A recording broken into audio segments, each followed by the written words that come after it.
Maïla, bienvenue dans notre émission Puissance de vie, une émission qui remet l'évangile à sa place. Donc pour le rappeler, Puissance de vie, c'est une émission produite par JCLC, Jésus-Christ le chemin, en collaboration avec Global Christians Works. Je le rappelle également que JCLC, c'est plusieurs antennes. Vous avez la Maison Mérafort de France à Montcalbas et les 4 autres antennes au Prêcheur, à Ajoupabouillon, à Paris et la toute dernière au Lorrain. Aujourd'hui, nous avons un invité spécial avec un message spécial, un témoignage spécial. Nous recevons sur notre plateau Monsieur Simon Célimène, qui va témoigner, qui va partager avec nous son témoignage puissant, toujours pour la gloire du Seigneur. Donc c'est un message qui s'intitule De la mort à la vie. Simon Célimène, soyez le bienvenu. C'est vraiment un honneur pour nous de vous recevoir. C'est vrai qu'on a eu l'occasion, c'est vrai que j'étais petite, mais d'entendre ce témoignage poignant, puissant, toujours pour la gloire du Seigneur. Soyez le bienvenu. Je vous laisse vous présenter. Ok. Alors, je m'appelle Simon Célimène, comme tu l'as dit. Effectivement, dans la vie, il y a des séquences, des périodes dans la vie et des cheminements que nous avons dans la vie. Et ce n'est qu'après que nous comprenons pas mal de choses. Parce que la vie n'est pas faite de jours. On naît, on vit et on meurt. Mais pour moi, cela fait longtemps, depuis en 85, que ma mère, elle était à l'évangile. Elle m'a parlé de baptême, mais pour moi, j'étais déjà baptisé. Mais lorsque j'ai sculpté la Bible, la parole, j'ai constaté que le baptême d'eau d'immersion, c'était le vrai baptême. Et on ne peut pas être indifférent aux Écritures, puisqu'il est écrit. Alors finalement, j'ai décidé de me faire baptiser. 85. En Martinique, à la Pointe du Marin. Mais quand même, j'étais encore pas douteux, mais on se posait des questions, quoi. Et j'ai demandé à Jésus si c'est vraiment le baptême, le jour de mon baptême, de me faire voir un oiseau blanc. Et effectivement, ce jour, le jour du baptême, à la Pointe du Marin, un oiseau blanc a fait 3 tours dans le ciel. Je l'ai regardé, mais j'ai quand même douté un peu. À cette époque, vous aviez quel âge? 23 ans déjà. 23 ans, exactement. Et au fil des jours, j'ai cheminé en tant que chrétien. Et le temps passa. Et un jour, j'ai eu une vision. Ah oui, ça m'a beaucoup interpellé. Que je me suis retrouvé dans cette vision à l'hôpital au CHU de la Ménard, au 6e étage, couché plus près de la mort que la vie. Et une grande lumière éblouissante entra dans la chambre d'hôpital et allongé sur le lit. Et un être, à l'instar de Jésus, était au milieu, descendu dans cette lumière. Et allongea ta main droite vers moi et dit, Simon, tu ne mourras pas, tu as une mission à accomplir pour moi. Et au moins, il a disparu, la lumière s'est dissipée. Alors, à mon réveil, j'étais un petit peu perturbé. C'était la première fois que vous aviez ce songe, vous aviez l'habitude d'avoir des songes? Parce que c'est vrai que c'était après le baptême, je suppose. Oui, c'est après le baptême. Avant tout petit, j'avais déjà eu une vision, une songe aussi, que j'étais petit, mon père et ma mère étaient dans un camion et nous étions 3 enfants, nous étions derrière et on montait vers le ciel. Tout ça. Et j'ai eu d'autres révélations encore, d'autres rêves aussi, mais ce rêve-là m'a beaucoup interpellé. Mais sans savoir qu'un jour, 12 ans après, que ce serait ma situation. Mais avant, j'ai eu un deuxième rêve qui m'est apparu. Je me suis trouvé dans un lieu. Dans un lieu, et Jésus était là. Il était là, il y avait une fille qui était chrétienne, qui était là. Il dit à la fille, va t'occuper des choses, d'aller plus loin, d'aller s'occuper d'autres choses. Et Jésus m'a tenu. J'étais à sa droite, il m'a tenu par le cou. Il avait un pain à la main. Il m'a dit, tiens, mange. J'ai hoché la tête. Une deuxième fois, il me fait le même geste. Une deuxième fois. Et la troisième fois, il me dit, tiens, avale, je l'ai préparé moi-même pour toi. Mais, manque de connaissances. Je ne pensais pas que ce sont des réalités, parce que nous avons des rêves. Vous n'en aviez pas parlé à vos proches, justement, votre Pas famille? trop, parce que dans certains groupes religieux, ils ne croient pas trop aux révélations, aux songes, et parler aux hommes. Et moi, dans l'ignorance, on se posait des questions. Et de ce fait, 12 ans après, effectivement, je tombais malade. J'avais des bourdonnements d'oreilles, j'avais des pertes d'équilibre. Donc, je suis allé voir un ORL. Et cet ORL m'a fait faire des analyses approfondies. Et, pensant que c'était une tumeur, il a dit d'aller rapidement faire un scanner. Et lorsqu'on a découvert à ce moment, c'était une hydrocéphalie tardive. C'est une maladie qu'a les petits-enfants. Lorsque vous voyez les enfants de grosses têtes, ça élargit, c'est le produit céphalorachidien qui ne circule pas, donc ça compresse le cervelet et ça augmente la tête de l'enfant. Mais moi, tardivement, c'est pas dans la logique des choses, hein, déclencher tôt. Et là, ils ont découvert une hydrocéphalie, alors de ce fait, il faut que je me fasse opérer très rapidement, parce que c'était assez avancé. Donc j'ai contacté à la MINA des chirurgiens et j'ai voulu partir sur la métropole. Mais ils disent qu'ils traitent assez bien cela au CHU de la MINA. Vous aviez quel âge à peu près? Donc ça c'est... J'avais 38 ans. Très bien, ça c'est 12 ans après. Donc oui. 12 ans après le songe que vous avez eu. Oui. Vous tombé malade. Oui. Est-ce que justement à cette période, à ce moment, vous vous rendez compte, le songe refait surface dans votre esprit et vous dites, ah mais tiens, j'avais rêvé de cela, mais je ne me suis pas attardé spécialement dessus. Non, c'est-à-dire que de ce fait, j'ai contacté les médecins.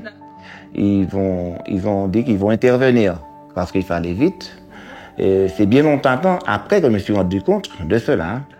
Oui, alors là, je me suis fait opérer à la MINA, derrière le crâne. Ils ont fait la première intervention. Et c'était des moments difficiles. Hein. Oui, opérer le crâne, c'est pas dans le crâne, c'est pas quelque chose de facile. Hein. On se sentait avec un poids de tonnes sur la tête, après la tête attachée. Oui, et donc après cela, je suis rentré chez moi, après cette intervention, et c'est allé très mal après, ça allait un peu mal. Donc j'ai dû retourner à l'hôpital, en urgence, et ce qu'ils ont découvert, qu'il y a une infection, un staphylocoque doré, qui a provoqué une méningite. Alors là, complication. Et c'était grave. Donc, on a dû intervenir dans une deuxième opération pour enlever les dérivations derrière le crâne et traiter le microbe. Et c'est un microbe très tenace, très tenace. Le staphylocoque doré, c'est pas quelque chose qui rigole. Et finalement, ils ont refermé et ils ont intervenu sur l'autre côté du crâne. Une troisième opération pour mettre les dérivations derrière le crâne. Après cela, quelques temps après, je suis entré de nouveau chez moi. Mais là, c'était dans un état lamentable. Hein. Ah oui, j'étais comme un enfant. Ah oui, dépendant des autres. Hein. Oui, j'étais pas autonome tout à fait. Hein. Justement, comment vous avez, à ce moment-là, c'est vrai que c'est pas forcément évident d'avoir ses parents qui s'occupent de soi, c'est compliqué. Ah oui. Comment vous êtes senti à cette période? Donc, j'ai toujours été positif. Hein. Quelle que soit la situation, je restais toujours positif. Hein. Je me lamentais pas. Hein. Et de ce fait, ça allait très mal, ça commençait à s'empirer encore. Je fais de la location touristique sur le Vauclès et il y avait une infirmière justement de la métropole qui était en vacances. Et elle me dit de ne pas rester et de partir sur la métropole. Hein. Alors j'ai dit, bon, ben pourquoi pas. Je suis parti sur la métropole Et arrivé, j'étais chez une de mes sœurs à Créteil. Oui, mais là, je dormais pas le soir. Hein. Ah oui, c'était vraiment la souffrance morale, physique, morale, tout ça, c'était une angoisse assez forte. Hein. À partir de l'opération, et le microbe n'était pas détruit. Là, vous parlez du staphylocoque. Maintenant, dans le staphylocoque doré, c'est quelque chose qu'on trouve dans les hôpitaux même. Oui. À l'hôpital, puis on peut l'avoir aussi. Mais c'est au moment de l'opération après que c'est venu. On ne sait pas exactement. Mais de ce fait, je suis parti sur la métropole. Et après, mais dans un état lamentable. Hein. C'était pas facile, c'était dur. Hein. Accompagné, oui. Et puis un après-midi, je partais déjà. Ah, c'était à la limite de la vie terrestre. Ah oui, c'était très mal chez la sœur. Et ils ont appelé le SAMU. Et le SAMU est venu rapidement. Et là, le cœur s'était arrêté. Ils ont fait redémarrer le cœur avec des appareils là, hein, ils ont fait tout ça, on m'en l'a raconté. Hein. J'étais déjà parti. Là, c'était le grand voyage là. Hein. J'étais à la limite terrestre. Hein. Alors, ah oui. Monsieur Silimen, patientez. Oui. Restez connectés, chers téléspectateurs. On se retrouve tout de suite après une petite pause musicale. À tout de suite.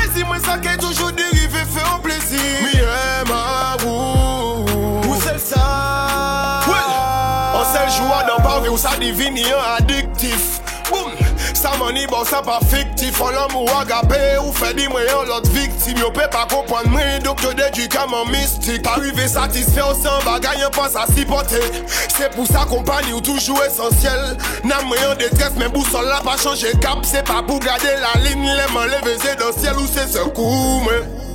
En pleine faiblesse ou c'est recours mais. Qu'on le fils body ou qu'à attendre tout mais. Ou mettez y'en deux anges à l'entour, qui moun gagne contre moi, si ou même ou pour moi.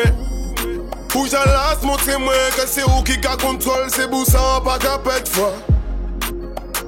Non m'fwa mange à tomber, mange à relever comme un plus 17 fois. Mi ma ou, les comme plaisir, moi ça qui toujours dérivé fait un plaisir. Mi ma ou, première fois ou meilleur moi c'est celle fois qui en jeu de saisir. Mi ma ou.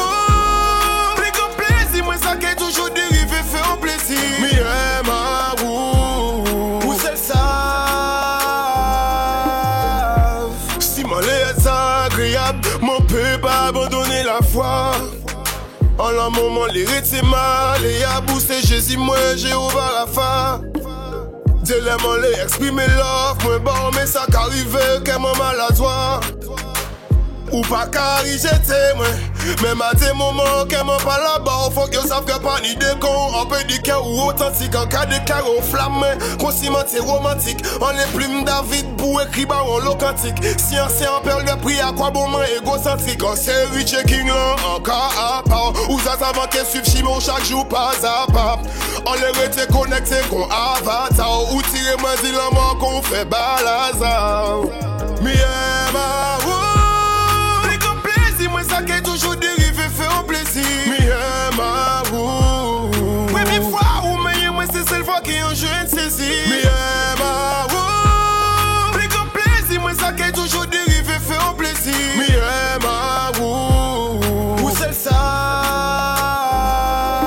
Mi ma ou, plus comme plaisir moi ça qui est toujours dérivé fait un plaisir. Mi ma ou, première fois ou meilleur moi c'est celle fois qui en jeu de saisir. Mi ma ou, plus comme plaisir moi ça pas qu'elle toujours dérivé fait un plaisir. Mais ma ou c'est ça.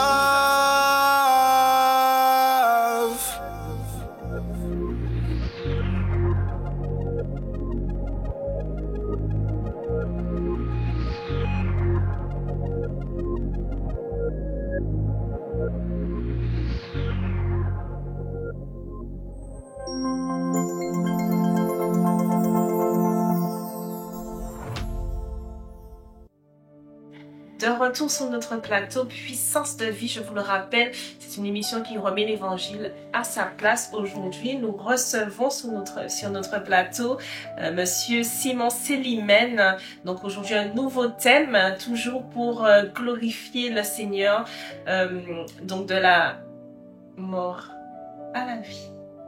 Monsieur Célimène, on continue notre... Vous nous disiez justement que alors votre cœur s'est arrêté, Oui. Et qu'on vous a réanimé. Réanimé, voilà. Et c'était le moment fatal. Et là, le SAMU est parti de chez ma sœur pour aller à l'hôpital à Sainte-Camille, à Paris. Et de Sainte-Camille, c'était en début de soirée. Et là, c'était c'était le chaos là. Oui, là, c'était là vraiment, j'étais limite. Vous étiez conscient? Non, pas conscient, très loin, coma terminal, hein. C'était un coma profond. Et là, à Sainte-Camille, ne sachant que faire de mon cas, parce que c'était compliqué, ils voyaient que c'était un mort qui était là, qui était à la limite terrestre, hein, la vie terrestre. Donc ils m'ont transféré par hélicoptère en pleine nuit à Créteil-Henri-Mondor, en pleine nuit. Et là, c'était limite, hein. Et là, la famille appelait pour demander des nouvelles, puisque tout est compliqué, c'était très poignant. Et il paraît le médecin a pu répondre et dire que c'est fini pour moi, c'est la fin, qu'il reste 1 minute, 60 secondes, ouais. Ah oui, à vivre, et qu'il tente une dernière intervention. Donc, ils ont dû opérer derrière le crâne, enlever les dérivations, faire une dérivation externe et opérer devant le crâne après.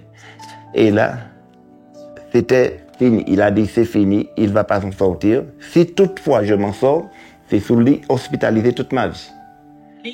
Légumes. Donc, ils ont dit qu'ils laissent brancher des appareils me retournant en semblant de vie pendant 11 jours, le temps que la famille se prépare pour les funérailles. Alors, c'était là. Là, dans leur tête, c'était... Donc, pour les médecins, humainement parlant, c'était impossible que je retourne, voilà, à la vie. Parce que, imaginez 5 opérations crâne. C'est une opération lourde. Lourde, et en plus une méningite. Non, mais qui sortira de cela? Non, mais c'est un moment crucial, mais je crois que Dieu a dit que cette maladie n'était pas pour la mort, qu'elle était pour la gloire de Dieu. Si je suis parmi vous aujourd'hui, ce n'est pas un hasard. Je suis vivant, je respire, je marche, je parle, je vois, et je ne fais que glorifier le Seigneur. C'est lui qui a le dernier mot. Hein. C'est lui qui a le dernier mot, c'est lui qui tient le souffle de vie. Parce qu'il a dit, depuis le ventre de ta mère, je te connais, je sais combien de jours qui t'est destiné. En plus, les médecins qui disent qu'il vous reste 60 secondes. Alors là... Et après, le coma était terminal, donc ils ont laissé brancher les appareils qui me retenaient un semblant de vie. Et là, ils attendent le 11e jour. Donc, les funérailles sont préparées, les avis d'obsèques. Oui, le linge pour habiller le corps, le costume était déjà entré sur la métropole. C'est un ami, Georges Kionkion, c'est lui qui devait identifier le corps lorsqu'il est arrivé en Martinique. Et tout cela. Le fossoyeur, on l'avait déjà préparé pour le tombeau, pour ouvrir le tombeau, on attendait. Les enfants pleurent le papa. Tout le monde pleure. La commune du Vauclin était en berne. Parce que je connaissais, j'étais un marin pêcheur, il était très bien connu. Et puis, c'était vraiment le chaos. Et ce qui m'a fait plaisir, c'est que toutes les religions ont prié pour moi. Toutes les religions ont prié pour moi. Des prêtres, des pasteurs, Et quelque chose qui m'a vraiment touché, c'est que ce qu'on a coutume de dire, les gens bon à rien, que je connaissais très bien au Vauclin, en effet, qu'on dit ils sont de mauvaise vie et tout comme ça. Il y avait une femme au Vauclin qui avait un prêt-à-porter. Je la connaissais pas, hein, cette femme-là. C'est après que je l'ai connue. Elle me disait que les gens venaient et disaient il faut prier pour Simon. Il faut pas que Simon meure. Nous sommes des bons à rien. On peut mourir, mais pas Simon. Alors ça m'était touché. Et quelque chose qui m'a touché aussi, c'est que le fossoyeur, lorsqu'il a appris qu'il faut ouvrir le tombeau pour moi, il a dit non, je ne vais pas ouvrir le tombeau pour Simon. Et ils étaient catholiques, ils sont allés faire un pèlerinage avec toute sa famille pour moi. Ça m'a touché, ça. Ils avaient tous la foi. Oui. Tous la foi. Toute la foi. Des dames, ils m'ont dit, Simon, tu ne sais pas qu'est-ce que j'ai fait pour toi. La prière. Ils ont prié de partout. En métropole, en Guadeloupe, en Guyane. Il y a un ami à moi qui s'appelle, c'est un Africain Madou, il est du Sénégal. Il est venu me voir. Il est de famille musulmane, mais il a dit qu'il n'est pas ni musulman ni chrétien. Il était venu me voir dans la salle de réanimation à Paris. Il m'a dit, Simon, le Dieu que tu sers, continue à le servir. Parce qu'il m'a vu mort. De 90 kilos, je suis descendu à 45 kilos. C'est un squelette, ces gens m'ont dit. Et ma mère m'a dit, qu'elle rentrait dans la salle de réanimation, on sentait l'odeur de la mort. Le corps décomposait déjà. Seigneur. Le Seigneur est grand. Il est merveilleux. C'est pourquoi j'aime le Seigneur. Je ne peux pas ne pas glorifier son nom. C'est à lui la gloire. Puisque même les médecins, après, je suis allé voir, et en 2007, le professeur Deck à Créteil, en Mondor, il a fait un courrier, il a des faits spectaculaires, il ne comprend rien. Il m'a fait faire des IRM approfondis. Lorsqu'il a regardé, il a tourné à l'envers, il a dit, mais tout a disparu, tout est venu neuf dans mon cerveau, comme si c'est un cerveau neuf. Et j'ai dit, eh bien, le Seigneur, il a mis la main sur toi pour œuvrer de cette sorte. C'était des grands médecins, des grands professeurs d'ailleurs, des grands professeurs. Mais personne ne comprend rien. C'est spectaculaire. Il a restauré, il a Seigneur. scanné. Sans aucune séquelle par-dessus tout. Aucune séquelle. J'ai eu une fille après qui s'appelle Cristal. C'est un cadeau de l'Éternel. Et elle est bénie. Oui, j'avais 2 grands-enfants aussi, Christophe et Célia. Et des petits-enfants maintenant. Et je les aime beaucoup. Et c'est la joie, c'est la paix, c'est l'amour. C'est vraiment touchant. Je crois que je suis touchée. Et le Seigneur est bon. Il est bon, le Seigneur est bon. Il est très grand, il est tout puissant. Alors, c'est vrai que quand vous sortez de cette situation, Oui. Pour moi, c'est comme une résurrection. Vous étiez à l'anticle de la mort. À toute la mort, oui. Et là, vous retrouvez le souffle de vie. Alors, Dites-moi. ce qui s'est passé, c'est que le 11e jour, je devais débrancher les appareils. Et le 10e jour, mon corps a bougé. Donc, je suis sorti du coma terminal et toujours un coma profond. Mais, comme je t'ai dit, je serai sur lit hospitalisé ou bien c'est la mort. Vous voyez quelque chose autour de vous? Je n'ai absolument rien vu. Non, je suis resté... Et quelques temps après, j'étais rapatrié sanitaire en Martinique. Je suis retourné au sud de la Ménard. Et là, c'était entre la vie et la mort. Toujours. C'était un coma plus léger, mais entre la vie et la mort. Personne ne devait me voir, uniquement la famille proche. Mais là, c'était une période où j'étais encore dans l'au-delà. À côté de... Oui, c'était quand même dur pour la famille et tout ça. Et les gens qui me connaissaient, qui m'appréciaient parce que j'étais pas un pêcheur, je faisais de la location touristique. Et la pêche, pour moi, c'était partie de moi-même. Comme coïncidence, je m'appelle Simon. Comme Simon. Et c'était une coïncidence. Et je partageais beaucoup. J'aimais donner à manger. Très généreux et le Seigneur me bénissait et j'avais une paix et une sérénité. Et c'est très important de témoigner. De ce qu'il a fait. De ce qu'il a fait. Oui. Donc, de ce fait, j'ai été rapatrié sanitaire en Martinique, entre la vie et la mort. J'ai été quelques temps à la Mina, puis quelques temps après, j'étais transféré au Caraïbes. Et là, je suis resté près de 6 mois couché dans un état comateux. Encore. 6 mois couché dans un état comateux. Bon, les médecins ont toujours dit, je m'en sors, c'est lié hospitalisé aux chaises roulantes. Et puis après, le Seigneur a pourvu. Quelque temps après, j'ai dû la réadaptation au Caraïbes. Réapprendre à tout. Petit à petit, c'était pas encore le gros. Et j'ai été hospitalisé à domicile. Après, à la maison. Et le kiné, tout ça venait, tout ça, mais c'est sous lit hospitalisé. Hein. Et j'avais la sonde gastrique, ah oui, je m'en étais ça, et tout ça, et la tête attachée, il y avait à la gorge là, des opérations, parce que pour la respiration, une trachéo, là. Et la trachéo, il y avait tout ça était là. Et au fil des temps, réapprendre à parler, réapprendre à marcher, à déglutiner, et ça a été assez vite. Mais ça a été un choc pour certains de me revoir. Ah oui, parce que dans leur tête, parce que oui, j'ai déjà parti, puis de vous voir aussi dans cette état un peu squelettique, et puis de vous revoir reprendre oui. Reprendre du poids, c'est une chose, ça choque. Oui. Moi, je ne sais pas comment je me réagis. Ah oui, c'est les gens, comme je vous ai dit, jusqu'à présent, les gens parlent de ça. Pour eux, c'était... Ils m'ont dit qu'ils m'ont appelé Lazare. Ils nous disent que c'est pas un miracle, c'est une résurrection. Ouais. Et même à la MENA, les neurochirurgiens disent qu'ils ne vont jamais m'oublier. Au Caraïbes, j'étais un exemple. Mais le Seigneur est grand. Il y a eu des moments difficiles de souffrance, mais je crois que le Seigneur Jésus m'a porté ma souffrance pour moi. Ah oui, parce que j'ai essayé de comprendre les souffrances de Christ, ce sont des Christ à souffrir pour nous.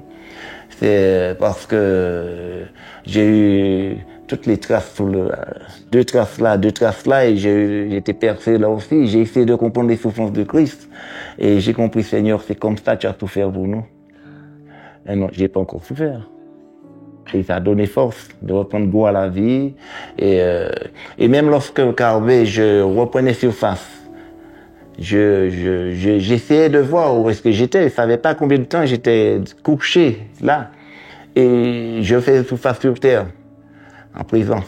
Mais à peine, je croyais à peine. Et ma prière était, merci Seigneur, de ce temps que tu m'as laissé accoucher sur un lit, qu'un jour je me lèverai et que je marcherai. Un légume qui parle. Comme, subconscient, je priais. Et je me souviens même, je ne sais pas si c'était... on m'avait emmené faire une analyse quelque part, je ne sais pas où. Et j'ai refait surface. Je regardais de mon côté, j'ai vu qu'il y avait un malade, une femme que je connaissais, qui était malade, couchée sur des brancards, mais d'un état assez critique. J'ai fait surface, mes yeux se sont ouverts, j'ai aperçu la personne, j'ai reconnu la personne, et j'ai prié pour la personne. Alors que j'étais presque... Ça m'a interpellé aussi. C'est des choses comme... C'est pourquoi il faut garder la foi. La foi, c'est quelque chose... Alors justement, sans vous interrompre, avant justement d'être malade, oui. Vous étiez dans votre cheminement. Est-ce que votre foi, justement, s'est raffermie? Est-ce que vous aviez plus la conscience qu'il y avait un Dieu, qu'il fallait prier, qu'il fallait le remercier? Est-ce que après justement cette période, vous êtes plus accroché à lui? Eh bien oui. Là, je me suis posé beaucoup de questions parce que rien n'arrive au hasard. On peut dire qu'on est malade, c'est une malédiction, mais non. Le verset qui dit, prenez les épreuves comme un sujet de gloire. Vous souffrez, vous êtes éprouvés, et il vous faut glorifier le Seigneur parce que, à travers les épreuves, ça nous permet de grandir spirituellement, d'arriver d'un niveau spirituel. Il y a des choses que, entre dire, un verset, parce que j'ai posé au Seigneur une question. Parce que spirituellement, je ne sais pas si ceux qui sont passés à travers des expériences comme moi peuvent le dire. Dans l'esprit, on touche quelque chose qu'on ne peut pas expliquer. Et le Seigneur m'a répondu parce que je l'ai prié. Je l'ai prié pour ça, parce qu'il y a quelque chose que je ne comprenais pas. Je croyais que c'était un nerf qui était touché, que je délirais un moment. Il m'a dit non. Il m'a dit, va dans tel verset, je crois que c'est dans Corinthiens, que l'apôtre Paul dit, il est un homme, je ne sais pas si c'est dans son corps, hors de son corps, qui fut ravi au paradis. Et lorsqu'il est retourné sur terre, c'est pas dans son corps ou hors son corps, il ne peut pas s'exprimer. Donc, spirituellement, il y a quelque chose qui se déclenche. Mais je ne peux pas expliquer. Mais je comprends mieux les choses spirituelles, parce que la Bible, elle est écrite, il y a la lettre, tout le monde peut lire. Mais à travers la lettre, il y a le feu qui met l'esprit. Pouvoir comprendre, parce qu'il y a beaucoup de choses spirituellement que l'homme n'est pas arrivé à détecter. Certains arrivent par l'esprit, mais la Bible, je la comprends mieux. J'ai fait un pas. J'ai fait un pas en avant sur la spiritualité. Le côté spirituel de la Bible, je comprends mieux. Vous avez, de par votre expérience aussi, votre témoignage, aussi on le dit souvent, hein, il faut vraiment expérimenter les choses pour mieux comprendre la Bible, pour avoir une autre vision de la Bible. C'est vrai qu'on demande au Seigneur de nous qu'on ait des révélations sur ce qui est écrit. Oui. Je crois qu'aussi, qu'il faut passer par certaines choses, certaines expériences difficiles. Pour pouvoir comprendre un verset, pour pouvoir en parler aussi. En parler aussi, oui. Parce que le témoignage, c'est quelque chose un témoignage vivant. Les gens ont vu. Le professeur là-bas a dit c'est spectaculaire. À la Ménard, ils ont dit que ils vont jamais oublier. Et au Carbet, ils ont dit c'est un exemple. Madame Boivin, qui était un médecin qui a pris soin de moi au Carbet, elle m'a dit comment ne pas croire au miracle en te voyant. Le miracle témoigne de la gloire de Dieu. La gloire de Dieu. C'est vrai que Dieu a institué les médecins, mais Dieu, à des moments, il agit à travers les médecins. Il se sert des médecins aussi. Parce qu'ils ne comprennent rien, les médecins. Ils sont des instruments. Parce que la médecine a évolué, c'est vrai. Mais il y a des domaines qu'ils ne peuvent pas expliquer. Et j'ai souvent ça m'est arrivé d'avoir des révélations sur certaines choses. Moi, je fais très attention.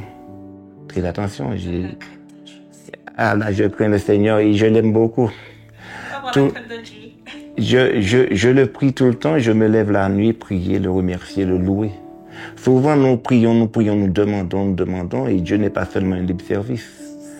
Il cherche des adorateurs, ceux qui l'adorent en esprit, en vérité. Et j'aime l'adorer, le remercier tout le temps. Je le remercie, le glorifier, chanter en son nom, glorifier. Et je ne cesserai de le louer. Je ne peux pas me détacher de lui. Il m'a aimé, il m'a sauvé, il m'a délivré, il m'a guéri, il m'a ressuscité. Il a tout pris à la croix. Mais dans la vie, c'est pourquoi je dis il n'y a pas de hasard. Il n'y a pas de hasard et chaque situation, c'est une étape. Chaque situation. Mais ce que nous devons savoir, c'est que ce qui est plus important de la vie de l'être humain, c'est l'amour. Puisque Dieu est amour. Dieu est amour. Lorsqu'il est monté sur le mont Sinaï, il a donné à Moïse les 2 tables de pierre. Les 2 tables de pierre. Mais c'était spirituel, parce que Moïse, un homme ne peut pas rester 40 jours, 40 nuits sans manger, sans boire. C'est impossible. Les 2 tables de pierre, il a remis les tables de 10 commandements. Les 4 premiers commandements se rapportaient à Dieu. Et les 6 autres se rapportaient au prochain. Et lorsque Jésus est venu, il a dit, tu aimeras ton Dieu de tout ton cœur, ton âme et tes pensées, et tu aimeras ton prochain comme toi-même. Et c'est l'amour. Tu vois? Et Dieu est amour. Et le fruit de l'esprit, le premier fruit de l'esprit, c'est l'amour. Pas n'importe quel amour. C'est l'amour divin. Et nous devons transmettre cet amour. Et lorsque Lazare était mort, Jésus a pleuré 2 fois. Il a pleuré lorsqu'il a vu Lazare. Les sœurs ont dit, voyez comment il aimait. Et il a pleuré sur Jérusalem. L'amour a ressuscité Lazare. Ah oui. Et j'aime le Seigneur, je ne cesserai de l'aimer. Il a fait des miracles et des miracles dans ma vie encore. Il m'a guéri encore d'autres fois. Après ça, j'ai eu un problème d'apnée du sommeil. J'ai un ami il faisait la location touristique. On m'avait invité à écouter un témoignage que la gloire de Dieu encore, que Dieu avait guéri quelqu'un qui était atteint du sida. Et c'était vraiment, on avait un Dieu tout puissant. Lorsqu'on dit que Dieu est puissant, on dit non, il est tout puissant. Ah oui, ce témoignage-là m'a vraiment touché et que vraiment, non, c'était la gloire de Dieu. Dieu fait des choses.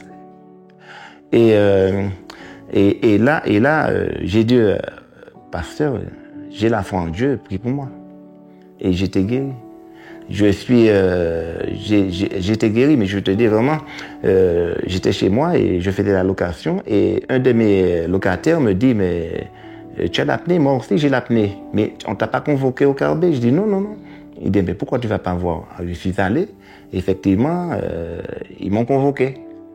Mais j'avais remis l'appareil parce que j'étais guéri. Alors, ils m'ont dit, mais où l'appareil, monsieur Célimène? J'ai dit non, mais je suis guéri. Il dit, mais vous êtes fou.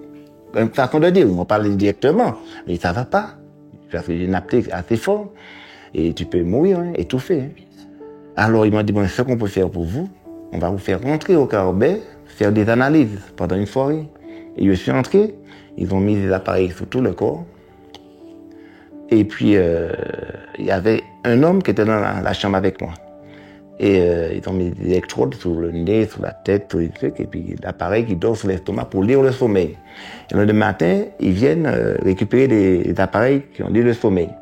Et le premier monsieur qui était dans la chambre avec moi, il se conduit, l'infirmière l'amène voir le médecin. Et il retourne, il dit qu'il est guéri. Et mon tour est arrivé, je vais voir le médecin, et je dis, ah, monsieur Célimène, mais c'est grave. Comment? Vous pouvez pas supporter l'appareil? Il dit non, mais c'est grave pour vous, hein, c'est mortel pour vous. Hein.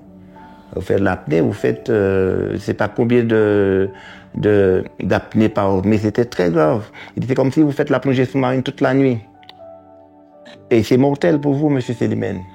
Mais j'ai dit comment? Mais en moi-même, j'ai dit, Seigneur, mais tu m'as guéri. Qu'est-ce que le monsieur me dit là? Et vous dormez bien? Oui, non, je dis, alors, je vais vous raconter la fin de l'histoire. Alors, lors de la sortie, alors, l'infirmier était venu le matin prendre le lecteur du sommeil. Et il s'est trompé. Il a pris celui du monsieur, il a pris. Alors, Dieu m'a testé aussi. J'ai dit au pasteur, j'ai la foi en Dieu, prie pour moi. Heureusement que j'ai dit à Dieu, mais tu m'as guéri, mais qu'est-ce que Dieu me dit? C'était un test. C'est un test. Mais ce qui m'avait surpris ce jour-là aussi, c'est que en pneumologie, il y a une partie pour les grands malades au Carbet et une partie en pneumologie. Ils étaient en pneumologie. Et là, le matin, je me réveille, j'étais assis sur mon lit, j'ai prié le Seigneur. Et dans mon esprit, il me dit, va sous le lit, tu étais couché au Carbet. Il fallait traverser. J'ai dit, pof, je pensais, j'ai dit, waouh. J'ai regardé. Après, l'esprit me dit, va sous le lit, tu étais couché. J'ai dit, waouh. Bon. Deuxième fois, je vais écouter, je me suis habillé, j'ai traversé le couloir, le bâtiment, c'est le bâtiment que j'étais hospitalisé au Carbet. Et là, j'arrive, les infirmières qui ont pris soin de moi, ils commencent à glorifier le bon Dieu. Ah oui. Il y a un qui me dit, toi qui étais couché là, qui vivant aujourd'hui comme ça là, mais non, mais ils sont sûrs que j'ai une façon de dire que j'ai même pas fait une fourmi mal dans ma vie parce qu'ils n'ont jamais vu ça. C'est quoi? Que je dois glorifier le Seigneur toute ma vie. Et en même temps, j'ai vu quelqu'un qui arrivait en fauteuil roulant vers nous. Et la porte de la chambre où j'étais couché était juste en face. Et les infirmiers m'ont dit, monsieur Célimène, nous savons là où vous êtes sorti, nous avons quelqu'un avec nous, mais il est vraiment découragé. C'est vous seulement qui pouvez l'encourager. Alors, celui qui venait à la chaise roulante venait vers moi, ils se sont écartés un peu. Ils sont partis soigner les malades. Et là, il vient vers moi, et puis là, je vois, mais qu'est-ce qui arrive? Il m'a dit, j'ai aidé quelqu'un, on a tiré une balle, il a traversé sa 7e vertèbre, a été touché. et il est venu handicapé. Mais il y a quelques instants, il était allé sur la terrasse et il priait le Seigneur. Il a regardé le ciel, il a dit, Seigneur, envoie un ange parler pour moi, envoie un ange. Et juste après, c'est moi qui arrive. Et je lui explique mon expérience, qu'il peut s'en tirer. Et à un moment, il me regarde. Il me dit, mais tu es saint. Je dis, non, je suis un être humain sanctifié par le sang de Jésus. Et je témoigne ce que Jésus a fait pour moi. Et puis il me dit ça une deuxième fois. Il me dit, mais pourquoi tu me dis ça? Il me dit, oui, il y a 2 minutes, j'étais en haut et j'ai prié le Seigneur, de m'envoyer un saint me parlait. Et il s'est trouvé devant moi en train de lui parler, encourager. Et puis il était couché exactement sur le lit que j'étais couché durant mon hospitalisation. Je suis allé le voir, il m'a dit, de le baptiser, baptise-moi, comme ça. Alors j'ai dit, bon, je vais prier pour toi, puisqu'il ne pouvait pas bouger, tout ça. Et j'ai parlé à notre pasteur pour venir le baptiser. Et puis j'ai prié avec lui, j'ai prié pour ses enfants, tout ça, et tout ça. Donc ce sont des expériences comme ça. Et j'ai une autre expérience encore, c'est après j'ai eu un œdème à l'œil. D'accord. C'est l'œil, c'était percé à l'intérieur. Et tu peux perdre l'œil. Hein, perdre l'œil. Alors j'ai dit, bon, je vais prier moi-même. Je me suis imposé les mains moi-même. Imposé les mains. Alors j'ai fait des analyses dans des grands centres. Et puis, je suis allé à Opal, au Fort-de-France, un grand centre. Les gens ont dit qu'ils ne vont pas intervenir parce que ce sont des lasers pour fermer un petit trou à l'intérieur. Et c'est très délicat, donc ils ne vont pas intervenir tout de suite. Donc, de repartir et de me convoquer une deuxième fois. Je suis rentré chez moi, j'ai prié, j'ai dit, Seigneur, mais tu es Dieu Tout-Puissant. J'avais 50% de foi, donne-moi maintenant 100% de foi. Je me posais les mains. Je suis retourné les voir, il a dit, mais je suis humaine. Mais vous êtes un extraterrestre, mais vous êtes guéri. Alors j'ai dit, le Seigneur est grand. Le Seigneur est grand. Il ne faut pas que nous perdons de foi. Dieu est grand, il fait des miracles. Il faut le dire, mais le vivre et garder la foi. Après ces quelques mots, on se retrouve tout de suite après la pause musicale.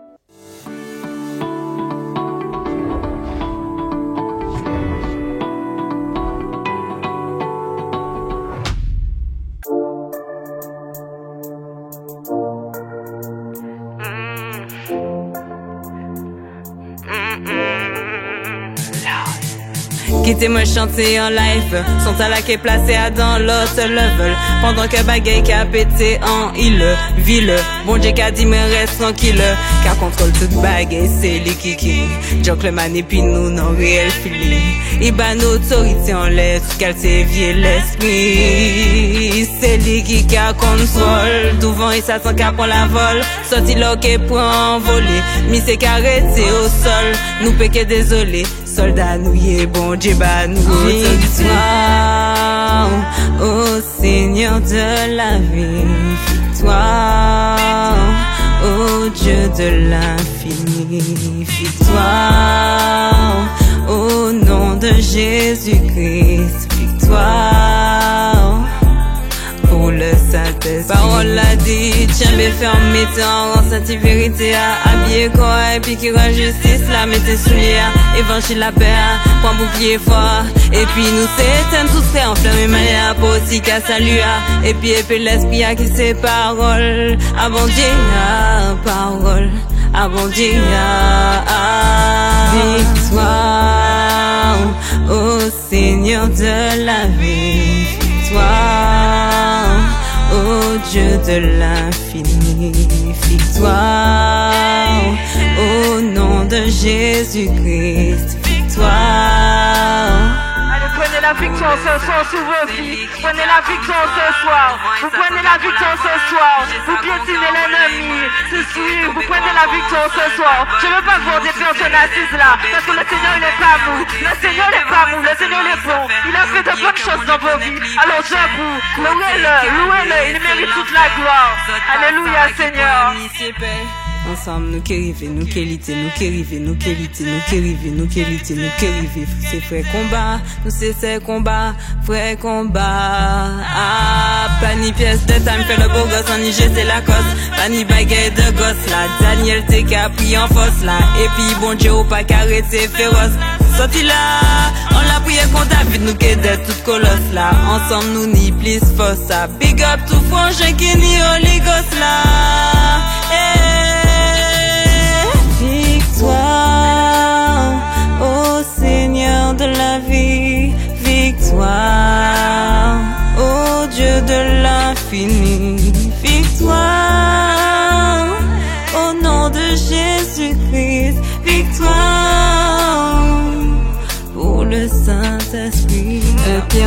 verset 5. À vous qui êtes gardés par la puissance de Dieu, pour le salut prêt à être révélé dans les derniers temps. Apocalypse 3 verset 21. Le vainqueur je le ferai asseoir avec moi sur mon trône, tout comme moi aussi j'ai vaincu et me suis assise avec mon Père sur son trône. Victoire.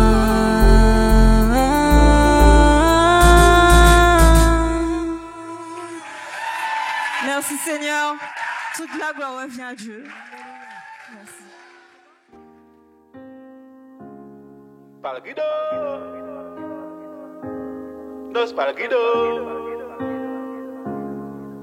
Entre nous, entre nous, entre nous, entre nous, entre nous, entre nous, entre nous, entre nous, entre nous. Miel, miel, entre nous. Y'a la paix, parfois c'est la guerre, y'a de la tension, c'est bien vrai. Il nous voit en couple, tiens donc ma soeur, je prie le Père, je remets tout entre ses mains. Si on dit qu'on s'aime, qui ment? Si tu dis l'inverse, tu mens. Je demande à Dieu gentiment, quoi faire de ses sentiments? J'y vois flou, tout ça c'est pas clair. Je prie le Père, je remets tout entre ses mains. On s'est trouvé, sans même se chercher, toutes ces heures à converser, c'est là qu'on s'est rapproché. Faut se marier, c'est ce que pasteur a prêché. Bien sûr qu'il faut écouter, hors de question de péché. Car contre nous, y'a la chair, faut tenir ferme, y'a de l'attirance, ça c'est clair.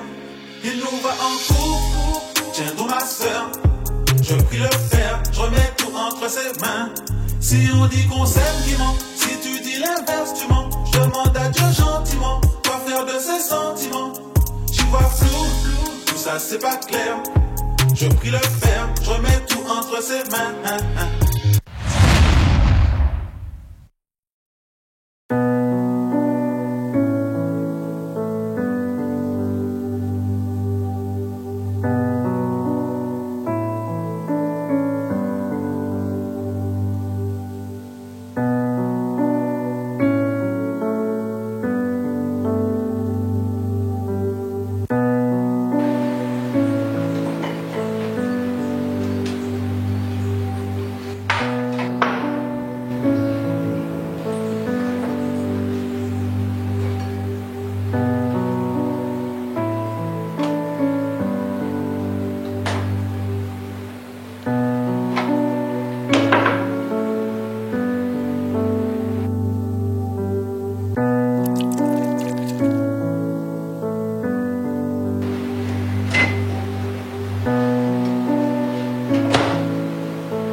Pardon Seigneur, pardon, je voulais pas te désobéir. Pardon pour moi, pardon pour lui. Je voulais pas Seigneur, je veux plus retomber, je sais même pas quoi te dire. Pardon, pardon, pardon.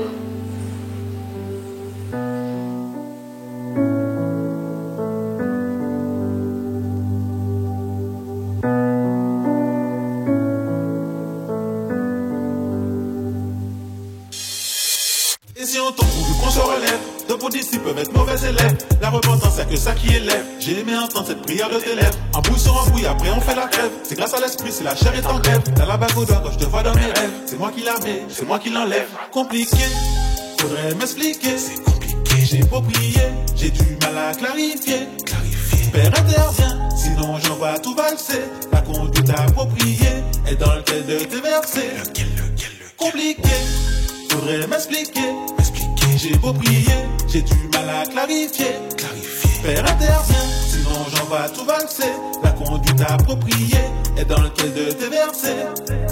Entre nous, y'a la paix, parfois c'est la guerre. Y'a de l'attachement, c'est bien vrai. Il nous voit en couple. Tiens donc mon frère, Je prie le Père, je remets tout entre ses mains.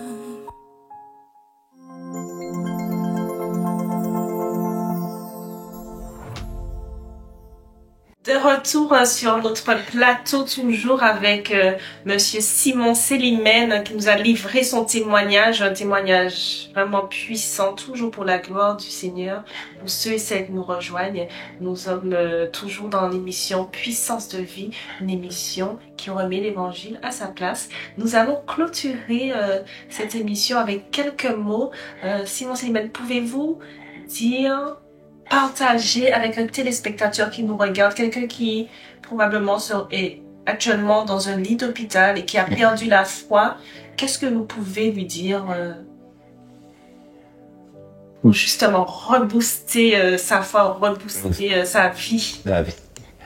Eh bien oui, il y a tellement de choses à dire, mais ce que je vais dire principalement, à travers la vision que j'ai eue, Jésus m'a apparu, il a dit, tu as une mission à accomplir. Tu as une mission, mais quelle mission? Quelle mission? Et comme Dieu t'a parlé, c'est pas un homme qui t'a parlé. C'est pas un humain qui t'a parlé. Là, c'est pas important, c'est très important. Je me suis longtemps posé cette question. Qu'est-ce qu'il faut faire, Seigneur? Si je suis sous terre, qu'est-ce qu'il faut faire? Alors, je suis resté longtemps à réfléchir à ça, à demander. Des moments, on a voulu faire certaines choses, mais il faut faire ce que le Seigneur t'a dit de faire. C'est pas ce que tu veux faire.